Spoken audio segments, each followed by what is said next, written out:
some could argue that that could even be considered late. It depends, right? If, for example, if you're training a young black boy to play basketball, 15 is late. You know, if you hear about an NBA player who started playing at 15, that means he's Akeem Olajuwon. I think Olajuwon did. You have to be super talented. Yeah, You start playing basketball when you're 5 or 6, 4, 3. You know what I mean? right. Football, same thing. So with the economics part, so then I said to him, I said, okay, so he said, well, I really want to take action and I want to sign up for something else. I said, look, don't worry about all that. Let's start with something simple, baby steps. I said, okay, let me ask you a question. I said, do you have a car? And he said, yeah. I said, do you have a car note?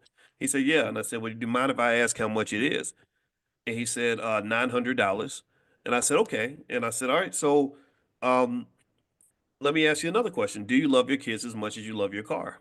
And I was just joking. I knew what the answer, you know, it's a weird question, but he said, oh, much, much more, right? Much more. I said, okay, so maybe your aspirational objective. I said, here's what you do. I said, go on your Robinhood app, find SPY, Sierra Papa Yankee, VOO, Victor Oscar Oscar. You know that drill.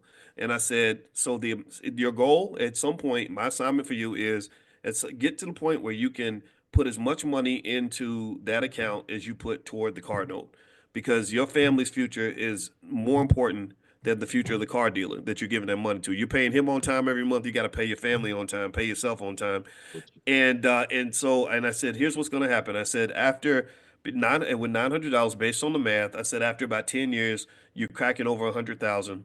After 20 years, you're sitting on over 500,000. After 30 years, your kids are sitting on over $1 million.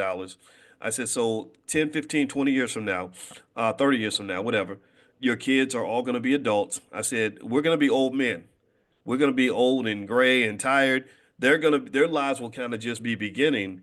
And I said, so what you do is you teach them now basic things. Don't even take them to a finance class if you don't want to. You can, but you don't have to.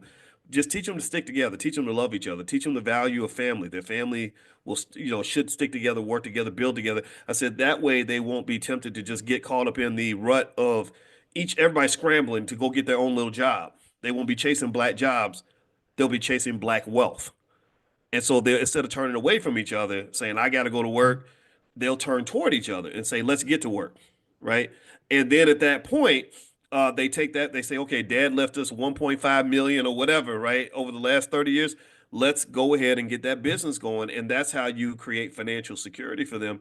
And so really to me, Dr. Talley, it's really a matter, I think, in terms of solving the problem, it's really a matter of us tapping into what God already gave us. You know, where I think we forget how much wealth God gives you when you just have children. You know, I didn't, it is crazy because even I started to think about this. I didn't start deeply thinking about it till I was in my 40s. I was like, wait a minute.